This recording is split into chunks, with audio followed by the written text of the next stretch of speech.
Oke, selamat sore teman-teman semua. Sore. Siang, Pak. Sore.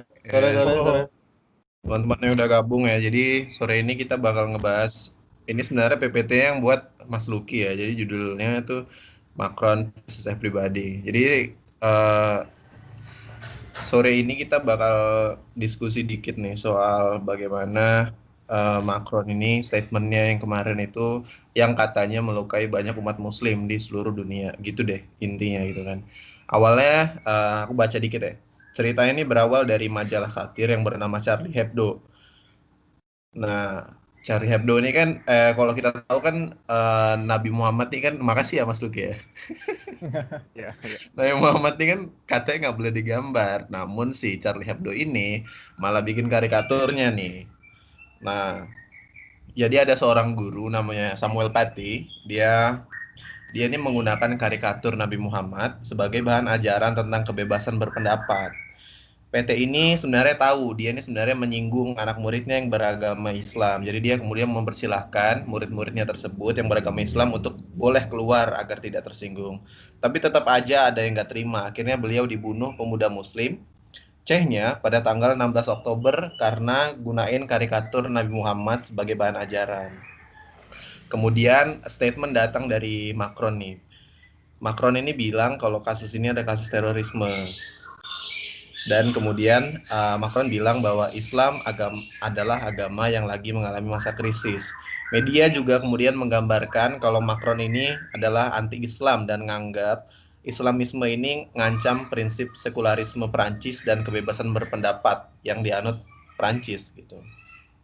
Beberapa protes kemudian terlayang lah dari beberapa presiden atau kepala negara. Jadi yang paling kerasnya adalah dari Erdogan yang bilang kalau Macron ini perlu recover kondisi mentalnya karena merendahkan Islam. Kemudian Jokowi juga kemudian Indonesia menentukan posisinya dengan mengecam hal ini. Kemudian salah satu selebriti Indonesia juga Mas Ari Untung nih. Kemudian kayak Lucky namanya ya, Untung ya. Ini dia melakukan protes dengan membakar barang buatan Prancis miliknya, kayak tas dan sebagainya gitu, terus dipost di media sosial. Kemudian pasca kemudian tersebut, beberapa aksi untuk mengecam hal tersebut digelar di Paris, di Bordeaux, dan di Marseille, Lille, Strasbourg. Kemudian mereka bersimpati atas hal tersebut. Kemudian di diskusi kita sore ini kita akan mendiskusikan ini gambarnya ya tadi ya yang di demo ya, dia itu di Bandung ya. Iya, Pak, Ya, di Bandung, Pak. jadi hari ini kita bakal diskusi beberapa poin, yaitu bagaimana pendapat kita secara umum mengenai kasus ini. Kemudian gimana sih posisi sekularisme di Prancis, kemudian apa yang kemudian Macron perlu ambil nih untuk kedepannya. Kemudian perlu nggak sih Charlie Hebdo ini ditutup? Kemudian apa sih dampak yang ditimbulkan akibat boykot yang terjadi seperti Ari yang dilakukan Ari Untung nih dan beberapa negara Muslim lainnya.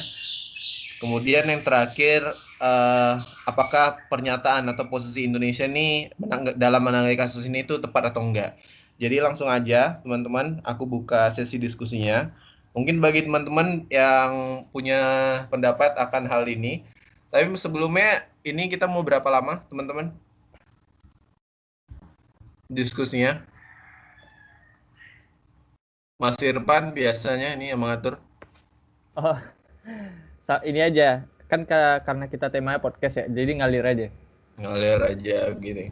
Oke deh. Jadi kita langsung aja masuk ke yang pertama nih. Bagaimana sih sebenarnya pendapat teman-teman mengenai kasus ini?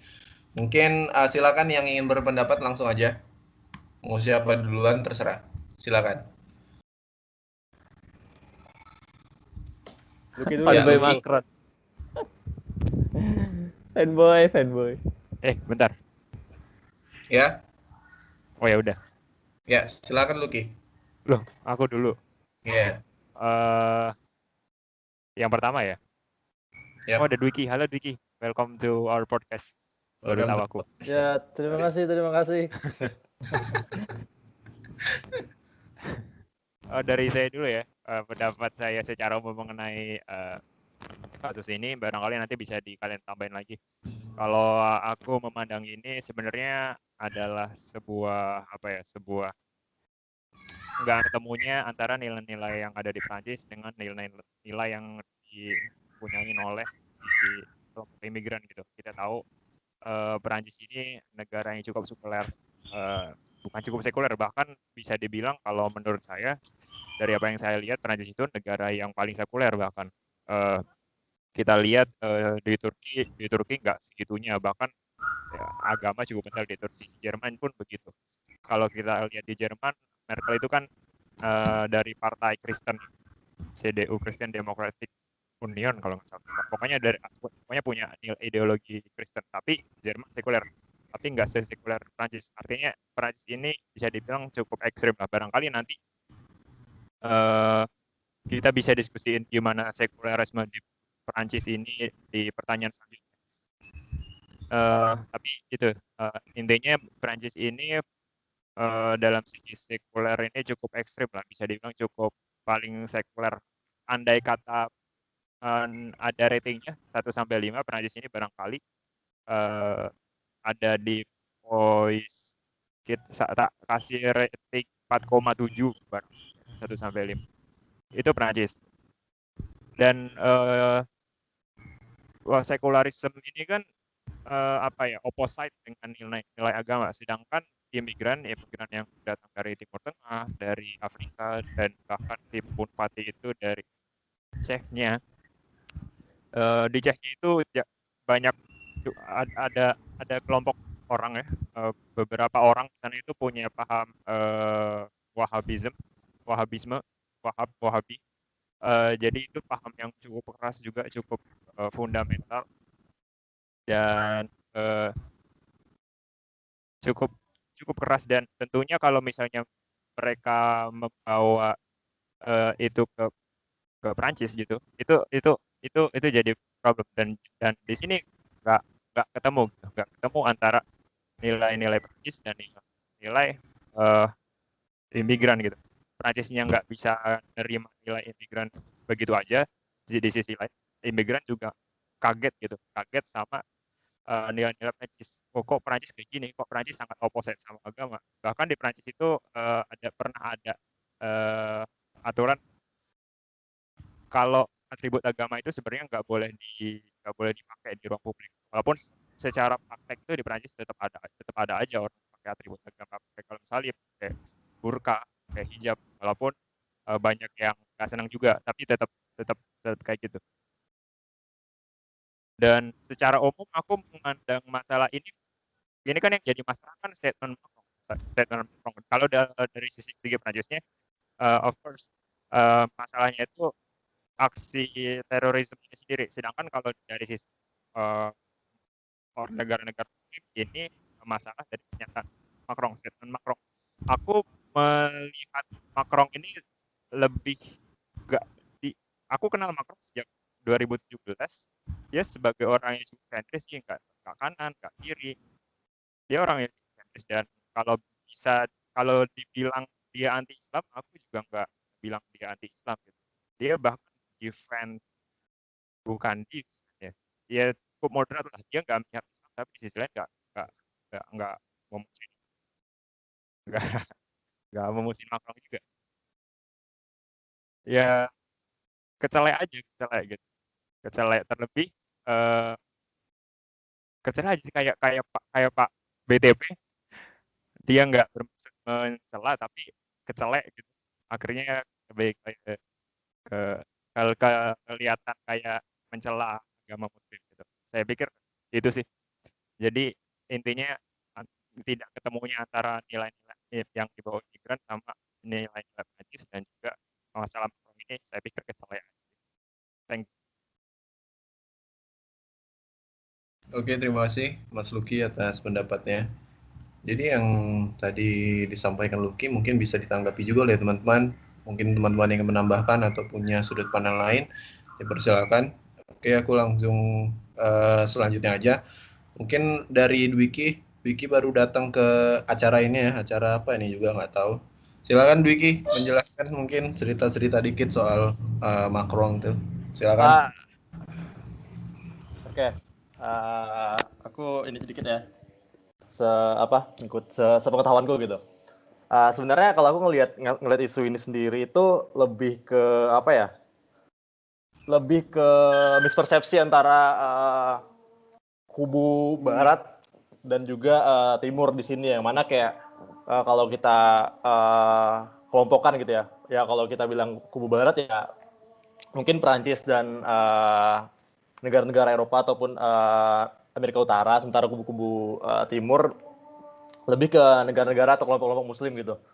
Kalau berbicara soal aksinya sendiri, sebenarnya kan memang kalau aku sih ngelihatnya emang ini bentuk terorisme ya, terlepas dari masalah Charlie Hebdo ataupun Samuel Paty. Karena kalau kita bicara masalah karikatur Charlie Hebdo, karikatur Charlie Hebdo ini kan sebenarnya udah masalah lama gitu. Kalau nggak salah karikatur itu sendiri dipublikasi 2011 apa sebelumnya gitu. Yang mana sering muncul gitu. 2015 sempat ramai lagi. Terus kayak sekarang tahun ini muncul lagi gitu. Jadi ini sebenarnya masalah yang emang udah berulang kali terjadi gitu. Mungkin yang jadi fokus di sini adalah yang bikin isu ini kemudian ramai adalah bagaimana Erdogan sebagai presiden Turki membuat apa ya campaign sendiri against Prancis gitu, di mana akhirnya negara-negara timur seperti Indonesia gitu ikut andil gitu untuk berkomentar terhadap isu ini gitu. Karena kalau balik lagi ke soal apa ya political leaningnya Macron gitu. Sebenarnya kan Macron ini kan benar kata Luki tadi, Macron ini kan political leaningnya lebih ke sentris ya. Dia nggak progresif, dia nggak kiri dan juga nggak kanan kayak Lepong gitu. Nah, sebenarnya ini sih yang menarik gitu, dimana kayak banyak pihak gitu yang komentar bagaimana Macron dinilai tidak apa ya, tidak berani gitu baik untuk condemn si Charlie Hebdo sendiri, atau bahkan dibilang mengatakan bahwa pernyataannya itu against Islam secara general gitu. Nah, kemarin aku sempat ketemu transkrip apa ya? Bentar, aku mau lihat ini bentar. Pernyataannya si Macron terkait yang pembunuhannya Paty. Nah, aku kemarin ketemu ada kayak transkrip pidato dalam bahasa Prancis. Sebenarnya mungkin setelah aku baca ya, mungkin terdapat kesalahpahaman tadi bahwa masyarakat pihak-pihak timur menilai bahwa pernyataan Macron ini menyinggung atau menyatakan ini adalah kesalahan Islam. Sementara kan padahal dalam pernyataan itu yang disinggung oleh Macron adalah Islam radikal gitu, yang menjadi penggerak dari aksi yang terjadi gitu. Karena dalam bahasa Prancis mungkin Luki lebih ngerti, ada perbedaan antara Islamiste sama Muslaman ya, yang jadi Muslimong sama Muslimong, Islamis. Nah, yang mana sebenarnya Islamis itu sendiri reverse kepada Islam radikal, sedangkan Muslimong itu kepada Islam atau Muslim gitu. Nah, mungkin kesalahpahaman terhadap term-term kayak gitu yang ngebuat ini makin panas gitu. Begitu sih. Terima kasih. Oke, terima kasih pendapatnya Saudara Dwiki.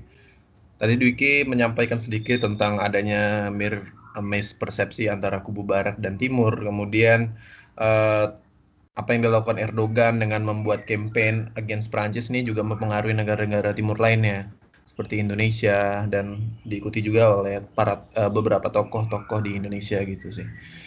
Oke, kita lanjut untuk ke teman-teman kita berikutnya. Ini masih ada 2 orang. Mungkin Anwar dulu bisa menyampaikan pendapatnya. Saya persilakan Anwar. Terima kasih Bang Dayan. Kalau menurut aku sih ada beberapa pandangan. Yang pertama itu dari sisi kepala negara ya. Kalau kita lihat Erdogan itu kan memang citra atau media yang mencitrakan dia itu sebagai pihak yang benar-benar stand diri dia kepada negara-negara Islam. Salah satunya itu dengan membela atas kebebasan Palestina. Jadi banyak media yang meliput dia itu dari sisi itu sebenarnya. Dari apa yang dia tunjukkan. Bahkan di Turki sendiri,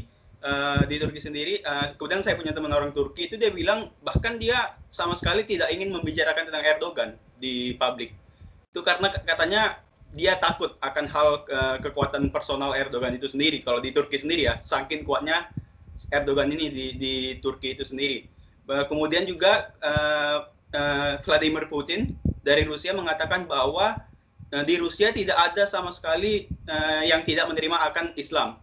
Ya benar. Kenapa? Karena orang-orang Rusia itu sebenarnya tidak haus akan keagamaan. Itu daftar pertama. Kenapa? Orang Rusia pada zaman komunis, mereka itu tidak haus akan keagamaan. Makanya mereka tidak peduli akan pengetahuan tentang Islam, tentang pengetahuan tentang Kristen Ortodoks. Mereka tidak peduli. Ya jalankan saja. Itu yang pertama. Kenapa Vladimir Putin bisa membilang bahwa Rusia bebas akan Islam? Karena memang masyarakatnya tidak haus akan keagamaan, yang pertama. Yang kedua, benar kata Bang Dwiki tadi, ini ada mispersepsi antara media. Ya, kita tahu aja, media bad news is a good news. Itu yang paling pertama. Jadi concernnya media. Bad news is good news. Bahkan dalam literatur berita-berita di Arab itu sendiri, banyak yang direct translate gitu loh. Jadi apa yang di dalam bahasa Prancis itu ke dalam bahasa Arab jadi memiliki beberapa makna. Itu pertama. Dan itu juga pernah diungkapkan beberapa media, salah satunya YouTuber Al-Nas atau siapa gitu yang katanya Al Jazeera itu sering membuat dua artikel yang berbeda, yang dipasarkan di Arab sama yang dipasarkan di dunia internasional. Itu juga jadi catatan bahwa media-media Arab sendiri pun menimbulkan dua pandangan yang berbeda. Kalau mereka menyebarkan berita di Arab, mereka akan membilang bahwa Barat benci akan Islam. Ketika mereka berita di internasional, mereka support gay, support up, dan lain-lain. Jadi mereka memiliki dua standpoint di Arab itu sendiri. Mereka ingin, media-media Arab ini ingin kelihatan baik di dunia internasional, tapi juga ingin merangkul orang-orang di Arab itu sendiri. Itu yang kedua ya? Apa? Muka dua. Yang ketiga, dari sisi Macron sendiri. Bahkan kepilihnya Macron tahun berapa ya? Tahun 2017. Itu sendiri dia tuh lebih mengayomi Muslim loh dibanding kalau Le Pen itu terpilih. Karena Le Pen secara tegas-tegasan membilang bahwa dia akan menutup pintunya kepada imigran. Itu sudah jadi bukti bahwa dari sisi ini Macron lebih menerima imigran Muslim dibandingkan dengan Le Pen itu sendiri. Kemudian yang kedua, Lyon, salah satu kota di Perancis itu salah satu pusat kota dengan Muslim terbanyak di Eropa, dan Prancis sendiri dengan populasi Muslim terbanyak di Eropa sendiri. Bahwa itu membuktikan bahwa Prancis walaupun in quote masih ada beberapa pandangan sinis tentang Muslim, tapi mereka menjadi negara yang paling terbuka terhadap Muslim. Berbanding terbalik dengan negara Slovakia yang benar-benar 100% menutup pintu untuk Muslim. Dan juga beberapa negara lainnya yang lebih ke arah Eropa Tengah ya, itu sangat tertutup sekali dengan Muslim. Bahkan pengalaman saya sendiri, teman saya yang jalan di beberapa jalan kota di Bratislava itu sendiri kayak sinis gitu dilihatin. Berbeda dengan mereka jalan misalnya kayak di Wina atau jalan di mana gitu lebih terbuka. Eropa Barat itu cenderung lebih masuk lah dibandingkan Eropa Tengah. Kalau kita lihat dari sisi Eropanya sendiri. Kemudian kalau dari sisi politik internasional, ini sebenarnya yang dilakukan Macron ini cuman gimana ya? Dia bisa meng-create branding dirinya sendiri untuk mengkoreksi media-media tadi. Media-media tadi kan mentranslatekannya direct ke bahasa Arab, sedangkan bahasa Arab itu kan huwa, hiya, huwa itu aja udah berbeda-beda artinya. Jadi yang paling penting adalah bagaimana Macron bisa menstabilkan dirinya dalam sisi media dan citra dan perspektif brandingnya sendiri sih, itu aja. Makasih, Bang. Oke, terima kasih Anwar atas pendapatnya. Jadi Anwar tadi memberikan kita sedikit insight tentang bagaimana perspektif media begitu. Jadi beberapa media seperti Al Jazeera mungkin tadi yang diceritakan oleh Anwar ini membuat 2 versi berita yang akan di mana tergantung di mana dia menyiarkan berita tersebut, yang kemudian pasti akan menimbulkan respon-respon tersendiri di wilayah-wilayah negara-negara yang mereka siarkan kayak gitu. Oke, terima kasih Anwar. Kita lanjut ke Irfan. Irfan mungkin bisa langsung aja ya menyampaikan pendapatnya mengenai hal ini begitu. Terima kasih. Oke, makasih Dayan, makasih teman-teman. Pertama aku mau menyampaikan pandanganku tentang kasus ini secara umum dulu.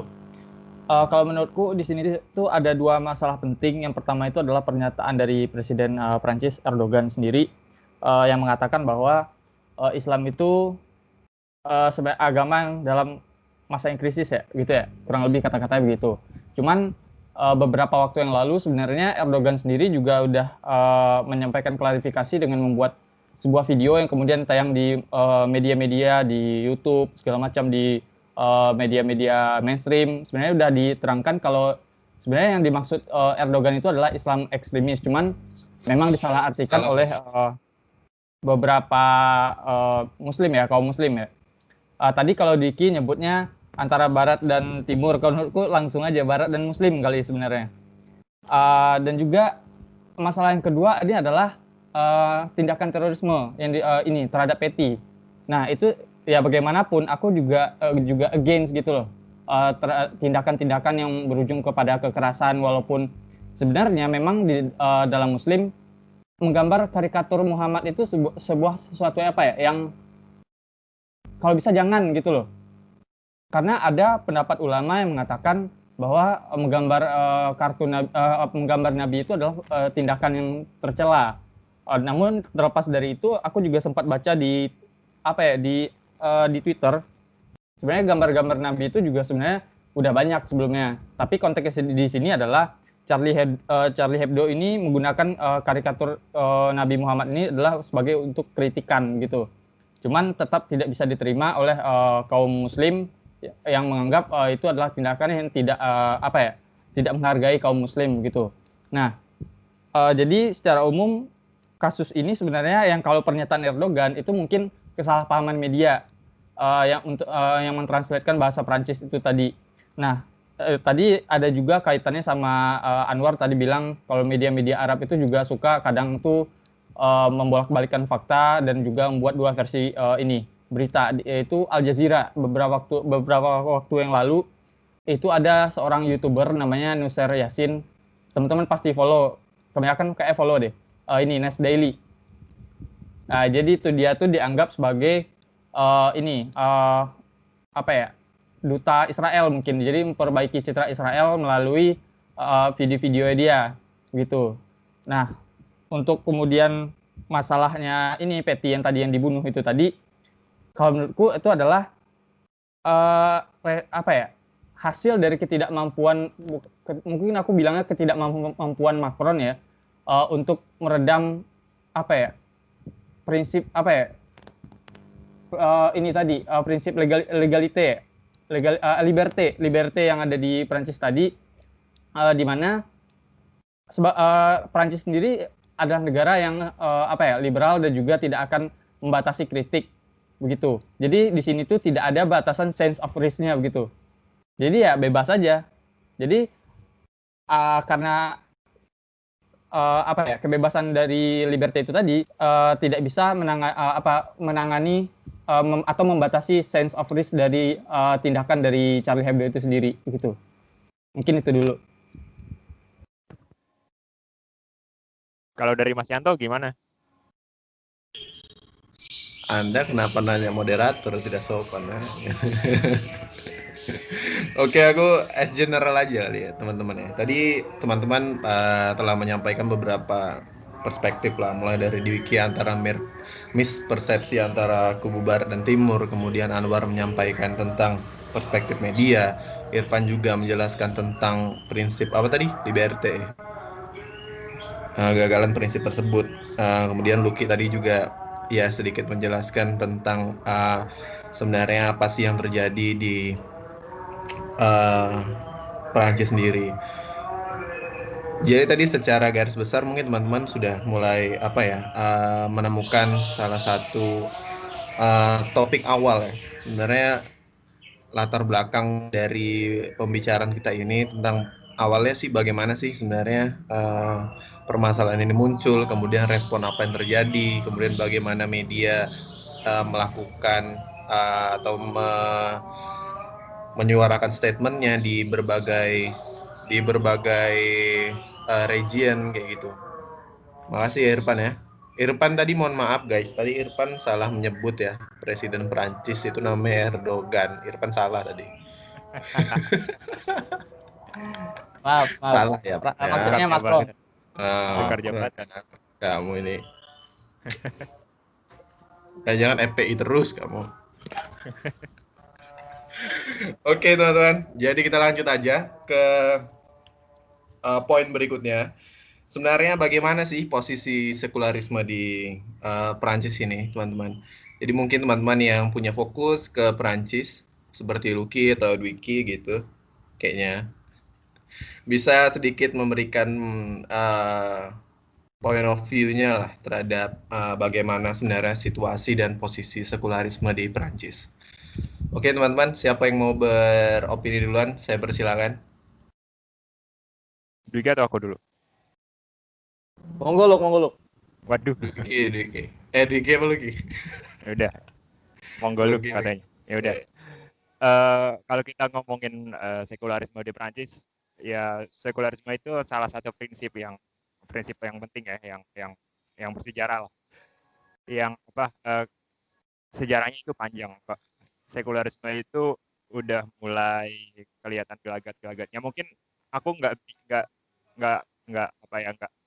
bisa jelasin secara tekstual gimana. Mungkin nanti lebih bisa menjelaskan sejarah. Tapi secara tekstual aku nggak bisa. Sebenarnya sekularisme ini awalnya itu udah sejak abad ke-17 atau ke-18 gitu. Dulu di Eropa itu sering ada perang yang yang apa itu namanya yang karena agama gitu. Antar gereja gitu. Dan kalau misalnya teman-teman baca buku Karl Marx gitu kan yang katanya bahwa gereja itu sering dalam menjalankan pekerjaannya di pemerintahan dan involvement gereja kan dalam menjalankan negara itu kan banyak banget. Itu kasus juga gitu. Sering ada korupsi, sering masalah gunakan jabatan dan lain-lain. Selain itu sejak dulu juga gereja itu dianggap sebagai pembatas buat kebebasan berpikir. Itu banyak panjang sejarahnya tentang sentimen gereja ini. Sampai pada akhirnya tahun 1905 itu tuh Prancis prinsip sekularisme itu mulai ada di Prancis itu prinsipnya itu ada di loi contenant la séparation des églises et des États. Itu kalau di bahasa Indonesia kan itu kurang lebih artinya hukum konsenan pemisahan antara gereja dengan negara. Dengan itu Perancis enggak lagi ngurusi dan sikapnya itu lebih netral terhadap agama. Jadi sikapnya netral, nggak against, nggak pro, sikapnya netral. Dia nggak mau ngurusin agama di ruang konflik bagi pemerintah Prancis pada saat itu. Agama adalah hak pribadi, adalah hak privat yang nggak boleh dibawa ke ruang publik. Itu makanya beberapa tahun setelah itu, beberapa puluh tahun kalau orang pakai kalung salib nggak boleh, apalagi pakai burka, pakai hijab gitu. Itu kayak gitu. Pada saat 1905 menjelang dimulainya paham sekularisme di Prancis itu tuh ada dua opsi nih. Antara kamu mau menjalankan hidup way of life, jalan kamu itu sesuai dengan prinsip-prinsip agama atau prinsip kebebasan berpikir sekularisme. Kalau kita bicara soal yang pertama tadi yang menjalankan berdasarkan prinsip agama itu ada negara-negara Eropa kayak Rumania itu kan nilai-nilai Kristennya itu penting banget.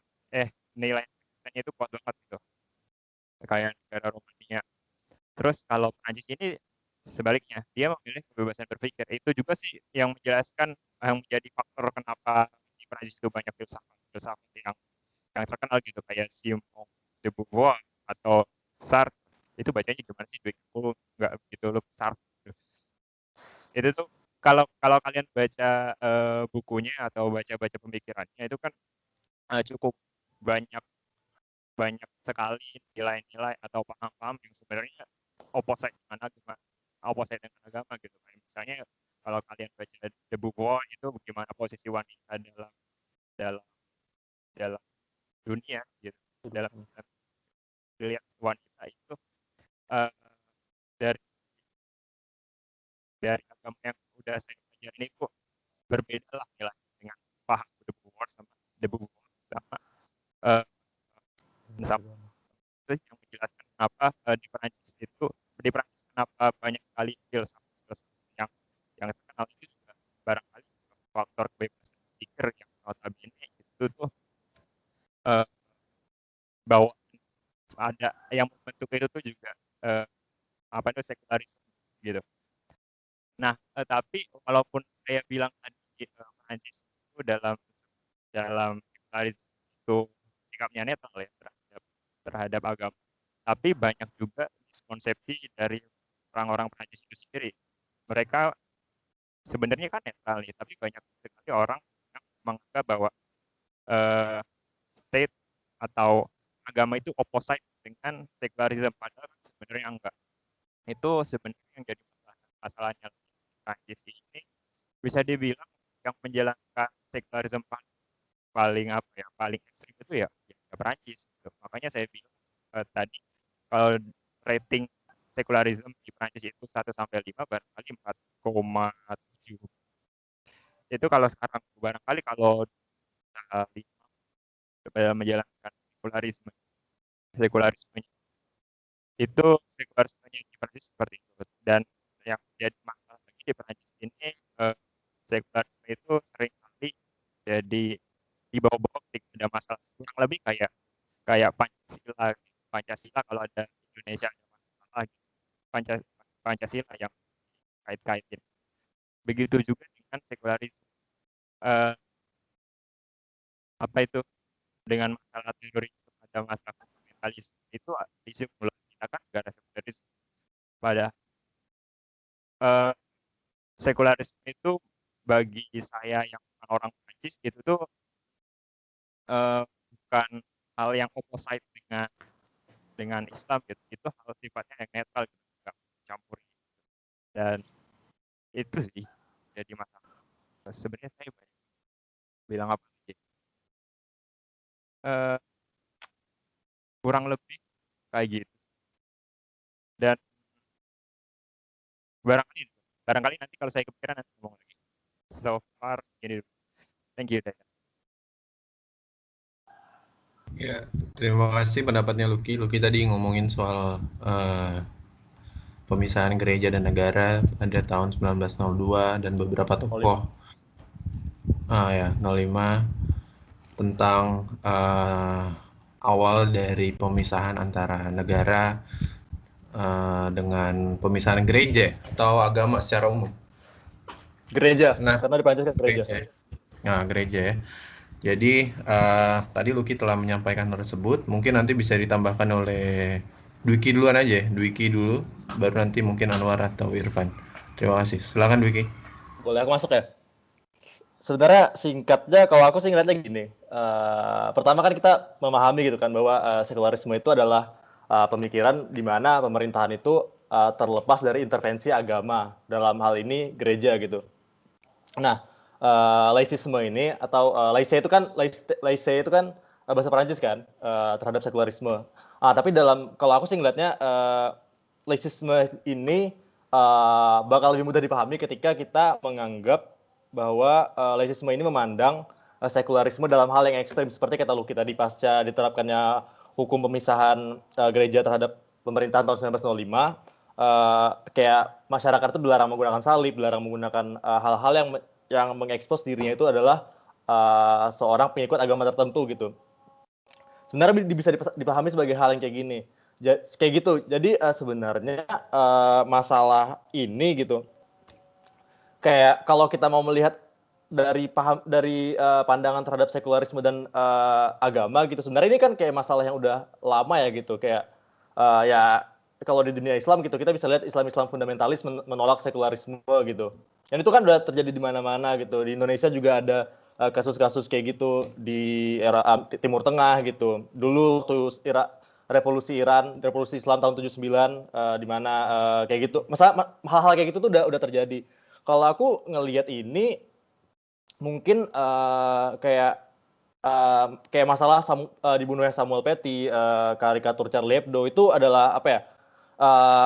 Dinamika sosial politik aja dan hal yang wajar gitu, yang menjadi sorotan negara Muslim atau pihak-pihak Muslim mungkin lebih kepada bagaimana Macron dalam berbagai kesempatan gitu pasca entah itu pembunuhannya Samuel Paty ataupun beberapa kesempatan lainnya tidak menggunakan kesempatan itu untuk apa ya? Untuk mengecam gitu bagaimana ada gitu ada tindakan-tindakan atau kejadian-kejadian yang dapat dikatakan sebagai bentuk penghinaan terhadap agama Islam. Sebenarnya kayak gitu ya kalau kita lihatnya, kayak misalkan soal Charlie Paty gitu menggunakan karikatur dari Hebdo untuk materi kelas gitu. Mungkin sebagian kelompok Muslim akan menilai ini adalah proses mengajar yang mengajarkan anak-anak untuk membenci Islam atau hal-hal seperti itu. Itu kan hal-hal yang sensitif. Masalahnya adalah Macron di sini tidak mengecam itu gitu. Tapi yang perlu digarisbawahi juga adalah sebenarnya keputusan Macron untuk tidak mengecam hal itu juga punya latar belakang lain gitu. Bagaimana Prancis sebagai negara yang sekuler gitu.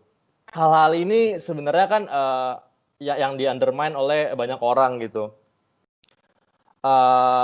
Masalahnya kalau kita bicara kasus Samuel Paty, aku pernah baca artikel, aku lupa ini ya sumbernya. Cuma setauku jadi yang ngebunuh Samuel Paty itu kan kelompok Islamis Chechen kan, yang merupakan imigran di Prancis. Nah, jadi di kelasnya Paty itu materi kebebasan pendapat ini diajarin udah setiap tahunnya menggunakan karikatur dari Hebdo gitu. Masalahnya adalah di tahun ini ada salah satu murid Islam yang ternyata keluarganya itu masih punya relasi sama kelompok bersenjata di Chechen gitu. Dan setelah itu sebenarnya si Paty ini setauku udah dapat teguran dan hukuman gitu dari sekolahnya gitu. Cuma kan ya itu tadi balik lagi, mungkin dari pemerintah Macron sendiri punya banyak pertimbangan baik untuk mengecam ataupun mengambil tindakan-tindakan hukum lainnya. Mungkin lebih seperti itu sih.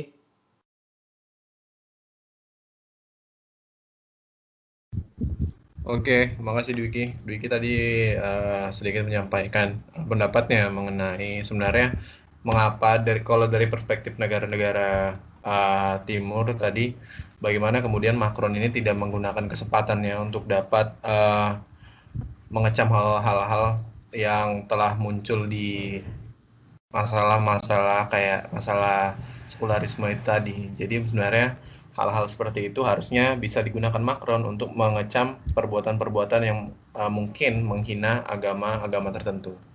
Oke, lanjut mungkin ke Anwar, silakan. Terima kasih Bang Dayan. Kalau aku melihat sekularisme di Prancis, sebenarnya suatu yang ya biasa aja, karena berdirinya sebuah negara pasti ada konsep dan dasar yang berbeda dengan negara lain, itu nomor satu kan. Dan kedua adalah yang menjadi permasalahan adalah dari sisi sekularisme ini banyak pihak yang menganggap terutama masyarakat awam bahwa sekularisme ini seakan-akan pemisahan Islam dari Prancis itu sendiri, bukan pemisahan agama secara umum dari pandangan negara-negara timur. Kemudian kalau kita lihat, benar kata Bang Nurgi tadi, kalau kita lihat dari sisi ekstremis tentang suatu keagamaan atau fanatisme, negara-negara Eropa Tengah lebih gila lagi memang. Slovakia, Rumania, Estonia, dari negara-negara tengah ke atas itu memang lebih kental akan Kristen dan Ortodoksnya. Kemudian juga kalau kita lihat lagi, kalau dari sisi penerimaan Muslim secara general, bahkan kalau di Eropa Barat, Italia salah satu yang terburuk kalau dari catatan beberapa sumber. Bahkan di Italia itu beberapa wanita yang memakai burka atau jilbab itu dilarang naik ke pesawat karena dan diminta untuk copot jilbabnya. Kalau kita lihat dari sisi itu. Kemudian kalau kita lihat lagi dari sisi sekularisme yang berada di Perancis, memang quote and quote ada beberapa yang terlalu aneh atau ekstrim dianggap oleh kaum Islam, seperti dilarangnya pemakaian baju renang yang Islami. Baju kan kalau kita lihat di pantai juga kan nggak boleh yang pakai baju yang Islami, harus ya bikini gitu loh. Nggak ada bikini Islami itu, nggak ada gitu.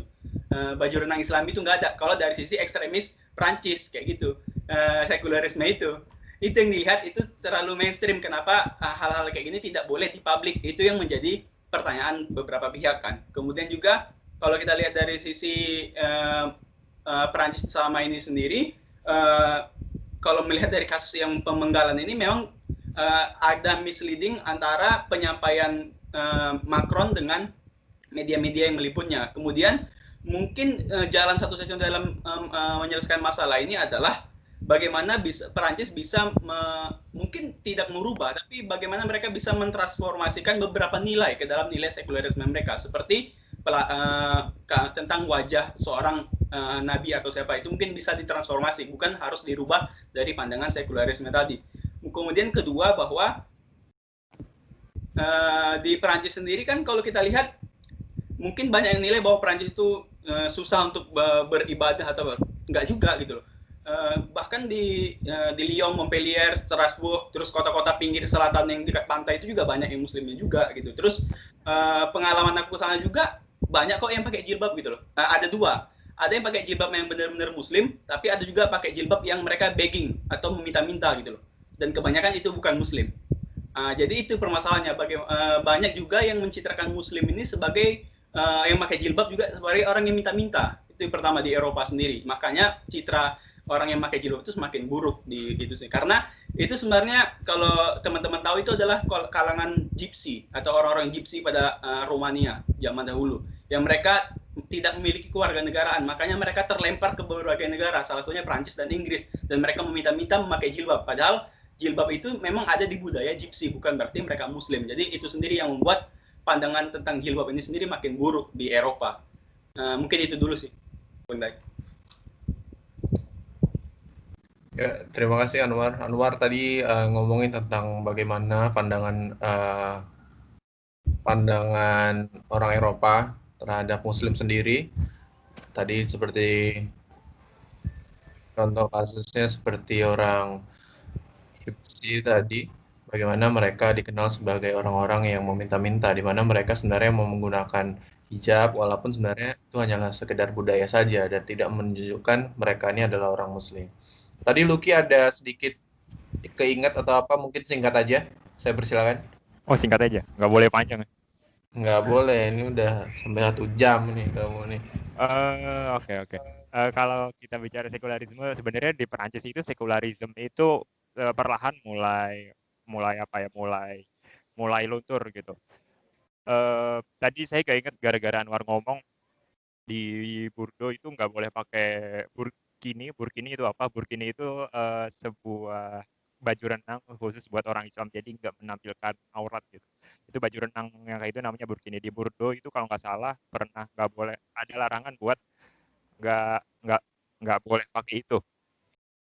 Terus aku ingat di Nice juga pernah ada jadi sekolah nggak menyediakan makanan yang Muslim friendly.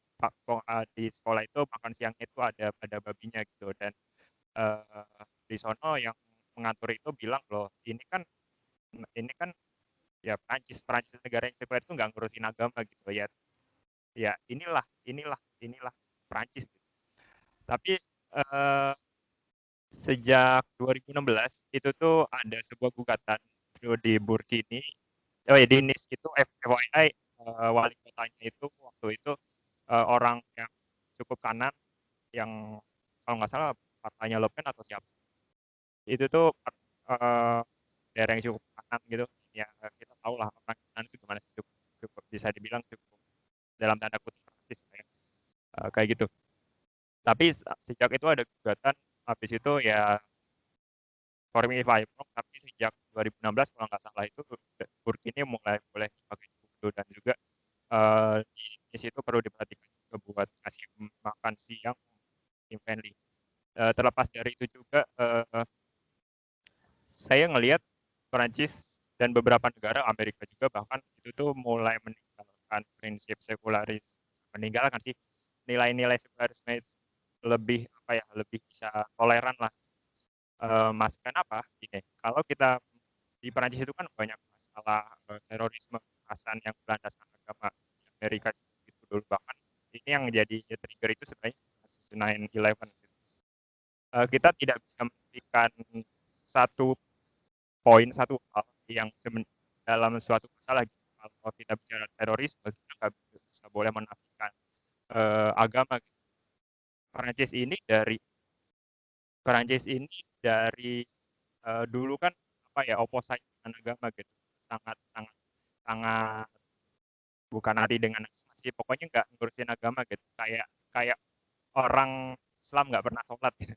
Gimana sih jelasin, kayak ya udah gitu, nggak memperhatikan agama gitu. Tapi di sisi lain kita nggak bisa, kalau kita ngelihat terorisme gitu, kita nggak bisa eh, kita nggak bisa menganalisis ini tanpa melibatkan aspek agama, karena ya kita mungkin boleh setuju kalau agama nggak mengajarkan teroris, tapi di sisi lain mereka pakai agama untuk menjalankan aksi terorismenya.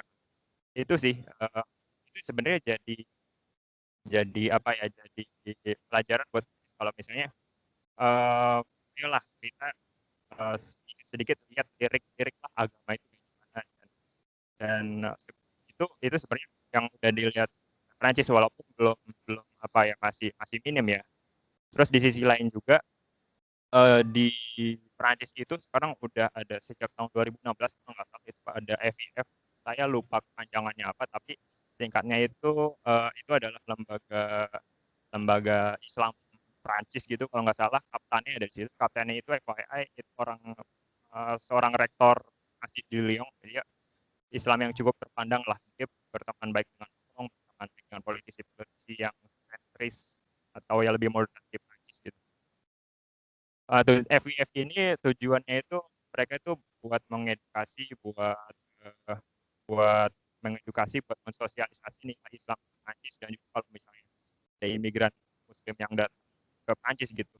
FIF ini waktu maksimal, soalnya websitenya juga jarang, dia dikasih pelajaran, dikasih sosialisasi pendidikan government, dan juga ada wacana buat membuat atau mengkonstruksi nilai Islam Prancis. Singkatnya itu kayak NU lah. NU itu kan secara konstruktif membentuk identitas Islam Indonesia gitu. Begitu juga dengan FIF ini pengen membentuk Prancis yang kayak lebih kuat, bukan kuat sih, yang bisa mengawinkan antara nilai Prancis dan nilai Islam. Kalau kalian ingat tadi yang aku bilang belum kawin nilai Prancis dengan nilai imigran, itu kan yang menjadi masalah saat ini dengan FIF ini. Kalau berhasil, saya rasa seharusnya Prancis ini bisa mengawinkan antara nilai Prancis dengan nilai imigran, nilai apa itu Islam. Dan kalau secara ilmuwan sendiri, sejak 9/11 itu udah ada studi tentang sekularisme. Saya nggak bisa jelasin panjang lebar karena ini baru juga dan belum banyak baca. Tapi sejak saat itu sekularisme ini, negara-negara sekular itu sudah mulai melirik agama, karena kita tidak bisa menafikan satu hal yang penting dalam hidup, yaitu agama gitu, dalam dalam mengobservasi dalam hidup. dalam melihat suatu hal yang lekat dengan hidup manusia. Salah satu ini ada juga teroris yang sering terjadi, kasus terorisme yang sering terjadi di Eropa. Saya pikir seperti itu sih. Terima kasih. Ya, terima kasih Lucky atas pendapatnya, penambahan yang cukup panjang ya. Terima kasih. Tadi Dwiki ada sedikit poin, mungkin sedikit aja, nanti habis Ya, itu langsung ya. kita lanjut ke Irfan. Aku nambahin dikit ya. Sebenarnya aku mau nambahin ada beberapa poin yang mau aku sampaikan gitu. Pertama soal persepsi publik Islam sama Erdogan ya. Yang mana kalau aku ngelihat persepsi publik kelompok-kelompok Islam ini kan dibentuk oleh pernyataan Erdogan gitu. Yang mana pernyataan Erdogan ini sebenarnya cukup kontradiktif gitu. Kayak kalau kita lihat kan sebenarnya Erdogan ini kan pro imigran gitu. Dia menyatakan bahwa Macron gitu ini bukan merupakan figur yang cukup progresif gitu, dalam artian Macron ini nggak melindungi hak-hak minoritas gitu, hak kelompok-kelompok kecil gitu. Sementara dia nggak mempertimbangkan bahwa apabila Macron ini publik melihat Macron ini sebagai tokoh figur yang ingin digantikan, maka alternatif dari Macron ini sebenarnya adalah kelompok yang lebih sayap kanan gitu. Nah itu pertama. Yang kedua adalah gimana sih isu ini sebenarnya harus diapain sih sebenarnya isu ini? Kalau aku sih ngelihatnya isu ini sebenarnya nggak perlu diadres dengan perhatian seperti ini gitu. Maksudnya adalah benar bahwa ini adalah aksi terorisme gitu, dan sebenarnya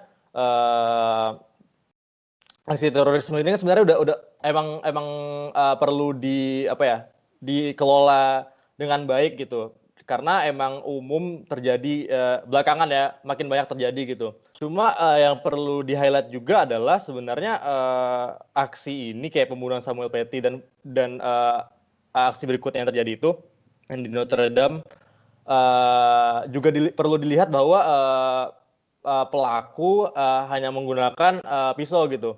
Nah ini kan sebenarnya perlu diadres bahwa sebenarnya intelijen Prancis gitu udah bisa meminimalisir penggunaan senjata api gitu oleh kelompok-kelompok teroris gitu. Ini kan juga sebenarnya perlu diadres, cuma hal ini masih luput gitu dari sorotan-sorotan media, karena mungkin pertama tadi isu ini lebih banyak digoreng oleh kelompok-kelompok tertentu gitu.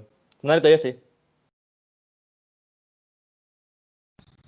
Oke, terima kasih Dwiki. Tadi menyampaikan tentang bagaimana kemudian media menggoreng isu ini, kemudian berdampak juga ke negara-negara timur yang mengeluarkan statement-statement tersebut untuk memprotes hal ini. Jadi langsung aja ke Irfan mungkin. Irfan nih mungkin langsung aja nanti menjelaskan bagaimana posisi sekularisme, kemudian sebenarnya langkah yang perlu diambil Macron selanjutnya ini gimana? Kemarin kan dia melakukan klarifikasi lah mungkin akan hal ini. Kalau pendapatmu gimana? Nanti langsung dilanjutkan ke situ aja. Makasih. Oh ya, makasih deh. Yang pertama aku pengen nyampe dulu. Sebenarnya aku juga bukan orang yang terlalu fokus ke Prancis ya, studiku tentang ini politik. Cuman aku pengen nyampein aja bagaimana pendapatku tentang sekularisme secara umum, dan kemudian ku juga interpretasikan ke yang terjadi di Prancis baru-baru ini. Sebenarnya kalau yang aku berdasarkan apa yang aku tahu gitu kan, pendapatku sendiri sekularisme itu seringkali banyak disalahartikan juga oleh masyarakat, terutama ya kaum muslimin ataupun juga pengikut kepercayaan tertentu yang cukup fanatik begitu.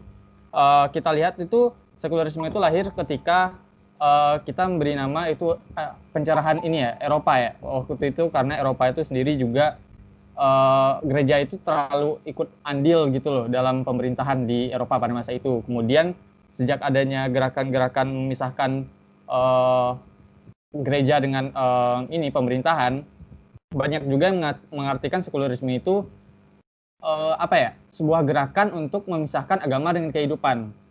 Padahal kalau sepengetahuanku, sekularisme itu adalah pemisahan antara pemerintahan dan juga agama. Nah, jadi hukum agama yang biasa berlaku karena kekuasaan gereja yang terlalu luas itu digantikan dengan hukum-hukum sipil yang bisa berbuat lebih adil karena menganut norma umum gitu loh, norma yang berlaku umum. Nah, kemudian apa ya? Mungkin orang-orang fanatik menganggap tidak membaca sekularisme itu sebagai pemisahan penggantian hukum agama ke hukum sipil begitu. Mereka tahunya adalah ya sekularisme itu adalah penghapusan agama dari kehidupan atau pemisahan agama dari kehidupan gitu. Nah, kalau misalnya di Prancis mungkin sekularisme itu agak beda dari apa yang ini ya, yang biasa dilakukan oleh Turki gitu. Turki juga salah satu negara sekular, cuman mungkin tidak se-ekstrim di Prancis begitu. Juga dulu waktu penghapusan Ottoman oleh Mustafa Kemal Atatürk dan menjadikan Turki menjadi negara ini sekuler. Dulu bahkan Turki sempat azan itu menggunakan bahasa Turki gitu kan. Ya kan? Nah, tapi sekarang juga betul yang dikatakan Anwar bahwa sekularisme itu juga berkembang terhadap ini zaman begitu. Cuman kalau yang terjadi di Prancis, memang aku akui sekularisme di Prancis itu memang lebih ekstrim dari negara manapun negara sekuler manapun di dunia saat ini begitu. Jika dibandingkan dengan Turki, Islandia ataupun Prancis memang negara yang paling sekular. Terus apalagi tadi deh ini ya tanggapan Macron ya. Menurutku Macron harus bisa mengatasi masalah inti pokoknya dulu dari kasus ini. Kalau menurutku, aku yang membaca tentang mengikuti kasus Charlie Hebdo dari tahun beberapa waktu yang lalu gitu kan.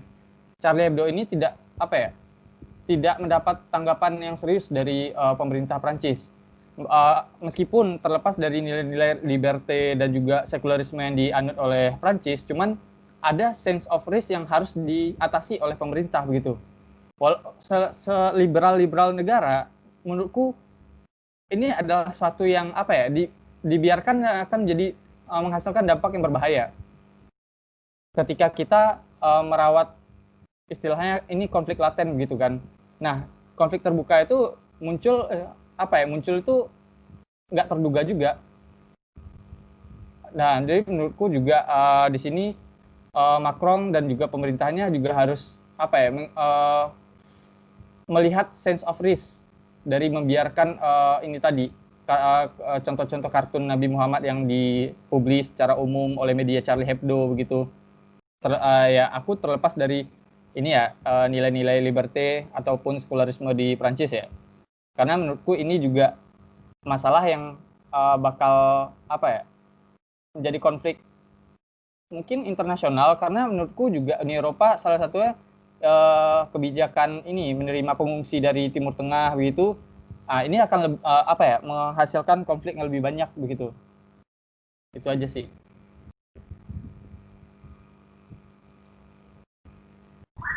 Oke, makasih Irfan atas pendapatnya tadi.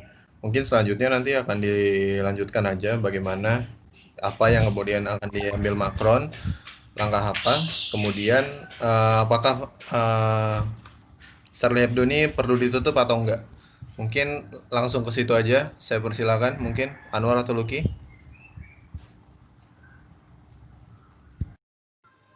Anwar atau Lucky? Lucky, silakan. Lucky. Oh ya, ya udah. Langsung aja ya. Kalau apa yang perlu dilakukan oleh Macron, sebenarnya Macron udah melakukan aksi ya. Udah beberapa melakukan aksi. Yang pertama itu Macron itu klarifikasi jelas. Dia perlu klarifikasi dan dia udah melakukan hal itu. Tapi ya tetap banyak orang yang benci sama Macron gitu. Tapi itu udah apa yang dilakukan oleh Macron dengan memberikan klarifikasi via dubes juga kemarin di kedutaan besar Prancis di Indonesia kemarin juga udah klarifikasi dan segala macam, itu udah tepat lah. Selain itu juga Macron, nah ini yang penting ini. Selanjutnya Macron itu mendiskusikan ini tentunya ke Uni Eropa, ke Komisi Eropa. Jadi beberapa hari yang lalu Macron itu mendiskusikan hal ini, ada Merkel juga di sana, ada Michel, ada juga Ursula, ada von der Leyen juga. Dia ingin mewacanakan buat perubahan Schengen.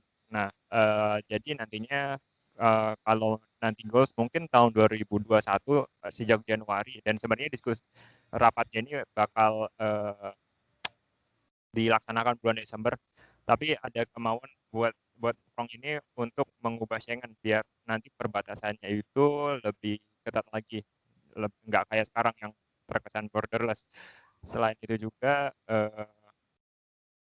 tapi yang jelas intinya juga perlu ada penguatan, dan ini udah dikatakan juga sama von der Leyen juga, kalau perlu ada pengetatan perbatasan eksternal. Dengan kata lain, Eropa itu nggak semudah kemarin gitu buat masuk. Kalau misalnya kamu dari Afrika, kamu dari Timur Tengah, kamu dari apa itu namanya, negara-negara yang lebih timur dari Eropa gitu, itu lebih diketatkan lagi. Jadi nanti harapannya imigran bukan harapannya. Jadi nanti dampaknya imigran itu nggak segampang itu buat masuk ke Eropa. Selain itu juga ada wacana buat memperketat pemberian asylum. Asylum bahasa Indonesianya apa ya? Suaka.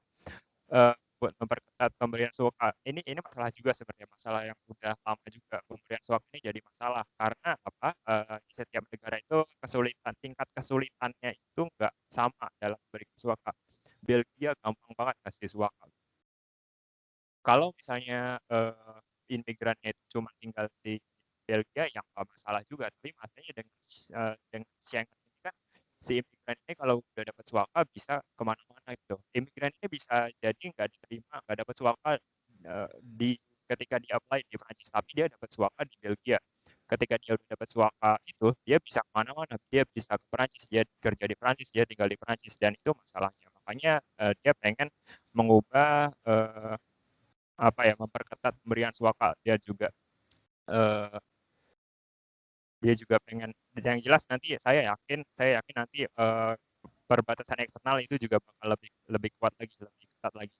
Nggak tahu kalau Schengen-nya gimana, tapi yang jelas saya yakin perbatasan eksternal nanti bakal lebih ketat lagi. Selain itu juga saya lupa siapa sih namanya, Michel, itu presiden Assembly itu apa sih? Dewan Eropa itu bilang dia pengen nantinya kalau nanti misalnya ada imigran yang datang ke Eropa, nanti ada pelatihan buat mengajarkan nilai-nilai Eropa gitu, terutama yang muslim. Itu langkah yang baik sih, cuman dikritisi juga sama tokoh muslim Belgia juga. Kritiknya konstruktif, bukannya nggak setuju sama spesial, tapi dia lebih berkuat lagi pelatihan terhadap imam dan lain-lain. Dan saya pikir itu langkahnya cukup konkret, dan kita lihat aja nih Januari kira-kira bakal kayak gimana. Dan karena saya pikir kayaknya bakal lebih kayak efeknya mulai dari Januari kayaknya. Dan tapi balik lagi, saya pikir yang dilakukan oleh Macron itu benar. Tapi saya pikir lagi nih, apa yang dilakukan Macron secara politis juga barangkali punya alasan gitu. Kalau misalnya kamu ada, kita tahu nih Macron ini adalah orang yang sentris. Kalau misalnya ada aksi terorisme dan Macron nggak bilang apa-apa, atau Macron nggak menyalahkan Islamis teroris, bukan Muslim, tapi kelompok Islam fundamentalis atau kelompok Islam yang sangat radikal gitu, kalau nggak menyalahkan gitu, barangkali Le Pen yang bisa bersuara lebih besar gitu. Kalau misalnya Le Pen bersuaranya lebih lantang, Le Pen lebih vokal, barangkali Le Pen nanti bisa lebih dapat suara, bisa lebih populer nanti kalau misalnya dia nyapres tahun 2022, bisa jadi nanti dia bisa jadi malah lebih pilih. Karena apa? Trennya itu dari tahun 2017 itu naik, dan bisa jadi kalau misalnya aksi terorisme ini semakin banyak, Le Pen justru nanti lebih lebih populer lagi. Dan Macron di sini punya tegas buat soal lebih lantang dari Le Pen yang notabene kanan, fix kanan gitu. Jadi Le Pen di sini gimana caranya biar pemilih-pemilih dia yang sedikit condong kanan ini biar tetap milih dia. Jadi nanti harapannya Le Pen ini bukan secara tidak sadar ya. Secara tidak sadar Macron kayak gini. Jadi nanti diharapkannya Le Pen itu Macron ini bisa bisa lebih tetap populer karena suaranya lebih lantang daripada Le Pen, dan harapannya sih Le Pen yang notabene anti muslim itu nggak kepilih karena lebih baik Macron sebenarnya kalau kita memposisikan diri sebagai umat muslim buat dan kita warga Prancis. Dan pertanyaan selanjutnya, apa cara ini perlu ditutup? Saya pikir enggak ya. Kita tahu Prancis barangkali ini debatable, tapi ini pendapat saya pribadi. Prancis itu kan negara yang sangat menjunjung tinggi nilai kebebasan berpikir. Kita perlu tahu juga sebenarnya cara Hebdo ini bukan majalah yang populer-populer amat, bukan banyak yang nggak masuk top 10 lah, nggak masuk top 10 media subscribe yang paling banyak. Di sisi lain sebenarnya Charlie Hebdo juga nggak begitu disenangi juga sama orang-orang Prancis karena ya gitu tadi dia banyak kritiknya keras lah, kayak kalau di Indonesia mungkin kayak Coki Muslim gitu, Public Enemy gitu. Dan satirnya itu nggak cuma Islam doang sebenarnya, dia juga satirin orang Yahudi, satirin orang Katolik, semua lah pokoknya disatirin. Dan saya pikir budaya menutup media itu bukan budaya dilakukan oleh negara-negara barat. Kalau Turki mungkin ya, kalau Turki beberapa tahun 2017 kalau itu kan banyak banget media yang ditutup karena oppose sama Erdogan, tapi tidak halnya seperti itu dengan di Prancis gitu, karena menutup media itu ada presiden buruk. Kalau misalnya kamu menutup media, kamu itu adalah membatasi kebebasan berpendapat, dan begitu juga kalau misalnya Prancis melakukan hal ini gitu. Saya pikir alasan Macron nggak menutup ini pun sebenarnya kan karena dia nggak bisa mencampuri urusan redaksi di suatu media gitu. Jadi dia posisinya netral aja gitu, terserah kenapa. Itu di sisi lain bikin dampak yang serius, konflik antara Charlie Hebdo sama kelompok Muslim, bahkan kelompok agama-agama lain. Tapi di sisi lain Macron yang membela kebebasan berpendapat, saya rasa ya sudah tepat gitu, walaupun di sisi lain memang banyak masalah. Dan kembali lagi apakah perlu ditutup, saya pikir sejauh ini perlu banyak diskusi lagi deh antara Charlie Hebdo dengan kelompok yang disinggung gimana baik. Tapi balik lagi saya pikir belum perlu sih saat ini. Thank you. Makasih Lucky tadi menyampaikan bagaimana sebenarnya apakah Charlie Hebdo ini perlu ditutup.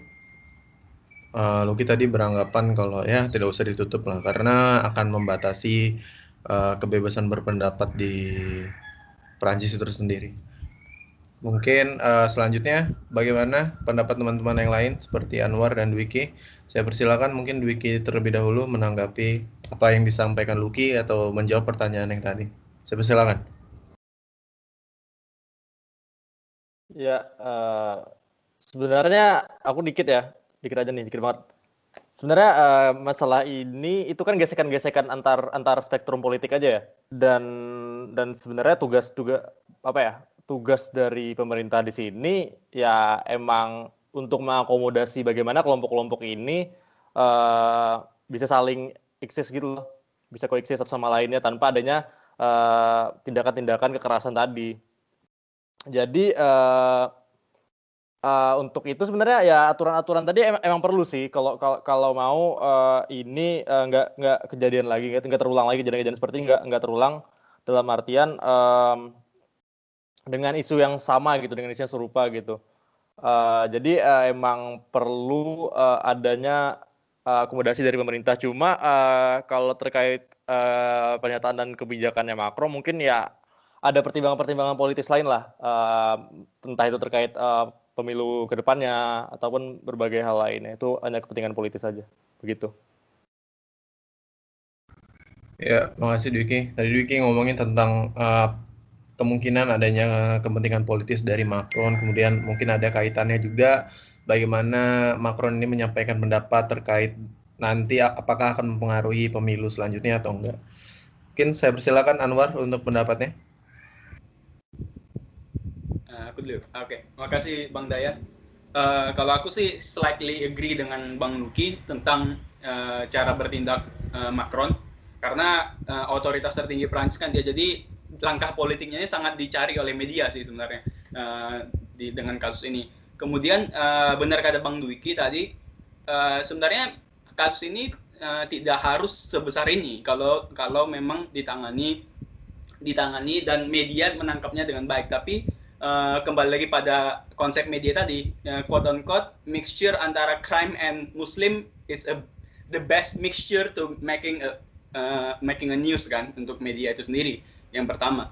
Terus yang kedua tentang Schengen apa, kebijakan Schengen untuk dikaji lagi. Hal ini juga membuktikan bahwa pandangan tentang Euroskeptik itu ada di Prancis, karena mereka juga tidak percaya akan border yang ada di Prancis itu sendiri. Bahkan mereka meminta beberapa tinjauan akan keistimewaan dari visa Schengen ini sendiri, karena benar-benar visa Schengen ini membuat orang-orang yang sudah mendapatkan visa ini akan bebas bepergian dari Eropa Barat sampai ke Norwegia maupun Swedia. Bahkan banyak dari mereka yang udah ditolak ke Italia, mereka memutar arah ke Norwegia atau beberapa negara Skandinavia yang membuka suaka ya, kecuali Finland kalau nggak salah. Itu kemudian terus untuk masalah organisasi Uni Eropa ini sendiri membuktikan bahwa masih banyak hal-hal atau poin-poin yang membuat masyarakat di kalangan Perancis yang diawali oleh Inggris yang keluar dari Britania yang keluar dari Uni Eropa itu membuktikan bahwa pandangan Euroskeptik ini menjadi fenomena yang sangat eksis dan sangat hangat di beberapa kalangan masyarakat konservatif negara di Uni Eropa itu sendiri, yang memandang bahwa dari sisi pekerjaan yang didominasi oleh negara-negara Eropa bagian lain, dan juga dari sisi kebebasan mereka dalam menerima orang. Maka dari itu tinjauan ulang atau kajian mengenai Schengen border ini juga perlu dikaji kalau kita lihat dari sisi bagaimana Perancis harus bertindak. Mereka harus membuat satu sistem yang lebih selektif lagi dalam menerima pencari suaka. Baik sih.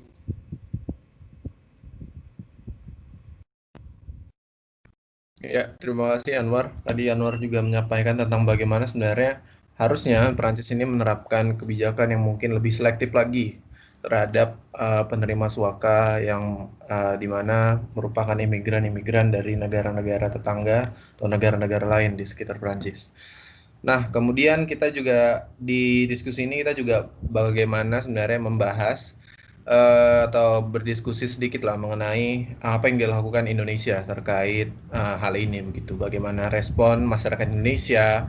Kemudian yang terpenting kita lihat bagaimana sebenarnya respon pemerintah Indonesia akan hal ini. Apakah kemudian posisi pemerintah Indonesia sudah benar, atau di lain sisi bagaimana kemudian selebritis ini apakah berhasil menciptakan influence tersendiri lah ya, akibat yang mereka lakukan, boikot mereka di media sosial terkait tas mahal milik Arie Untung ya.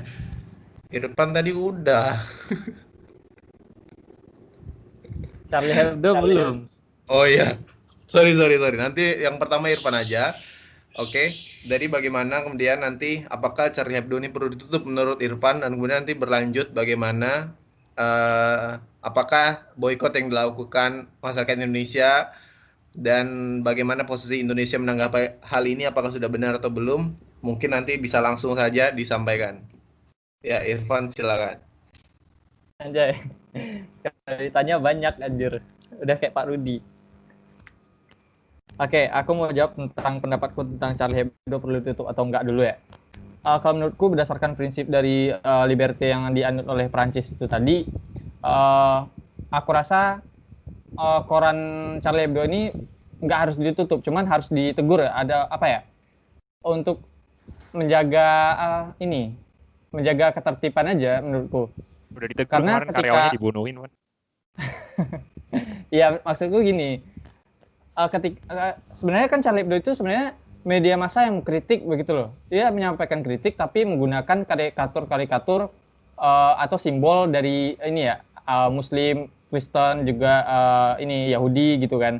Sebenarnya juga mereka tuh tidak hanya menggunakan kartun Nabi Muhammad, juga Yesus gitu-gitu kan. Nah, untuk kritik aku sih nggak masalah, cuman media media yang mereka gunakan sebagai kritik itu yang mungkin akan menimbulkan perdebatan di kalangan Muslim, karena kalangan Muslim tentu tidak ingin karikatur Muhammad ini dijadikan gambar yang kemudian diekspos ke publik begitu, karena menggambar saja Muslim itu menganggap itu adalah perbuatan tercela begitu. Itu sih pandanganku tentang Charlie Hebdo perlu ditutup atau enggak, tapi perlu ada teguran mungkin dari pemerintah untuk mengakomodasi pendapat dari umat Muslim gitu. Kemudian dampak yang ditimbulkan dari boykot ya, Ali Untung dan negara-negara Muslim lainnya. Kalau menurutku dampak yang ditimbulkan dari boykot Prancis ini periodik ya. Maksudku ini nggak bakal berlangsung lama. Karena meskipun kita memboikot barang Prancis, kita juga tetap butuh aja L'Oreal untuk bersih muka, Aqua buat minum gitu kan. Nah, kemudian pernyataan Indonesia menanggapi kasus ini, aku pikir sebagai negara dengan mayoritas Muslim terbesar dunia, mungkin Indonesia menanggapi kasus ini tepat menurutku, dalam artian pernyataan yang mengatakan Muslim ini sedang agama yang sedang dilanda krisis begitu, mungkin ya siapa juga umat Muslim yang tidak akan marah begitu, karena generalisasi dari pernyataan Presiden Prancis. Tapi menurutku juga media juga terlalu membesar-besarkan masalah ini dengan menyesatkan dari arti kata yang sebenarnya ada di transkrip pidato dari Presiden Macron ya, yang Muslim jadi general Muslim, tapi bukan ekstremis Muslim yang mereka ini tulis begitu. Itu aja sih. Ntar aku ke nambahin lagi. Sekali banyak anjir nanya. Kok marah?